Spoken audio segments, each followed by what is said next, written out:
তো ভাই আজকে আমি দানিশ ভাইয়ের ফ্যান ফলোয়ারদের কাছে রিকোয়েস্ট করবো এই ভিডিওটা পুরো না দেখে কেউ স্কিপ করবা না।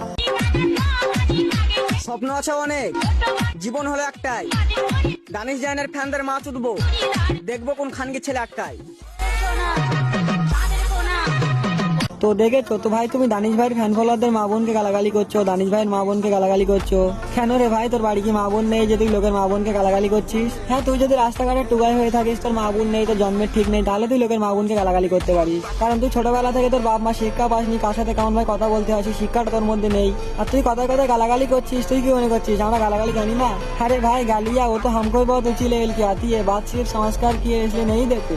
কারণ তোর মা বাবা হয়তো তোকে ছোটবেলা থেকে শিক্ষা দিতে পারেনি, তাই তুই এরকম অমানুষ মতো হয়েছিস। আর আমাদের মা বাবা আমাদের ছোটবেলা থেকে ভালো রকম শিক্ষা দিয়ে বড় করেছে যে কাউকে গালাগালি করার আগে আমরা 10 বার ভাবি, যাকে তাকে আমরা গালাগালি দিই না। আর আমি যদি আমার মা বাবার ওই শিক্ষাটা 2 মিনিটের জন্য ভুলে যাই, তোর মতো বাল ঠিক করতে আমার 2 মিনিটও লাগবে না। তাই नेक्स्ट टाइम ऐसा उल्टा सीधा वीडियो बनाने से पहले एक बार सोच लेना, वरना जहाँ से वहाँ गाड़ दिया जाओगे।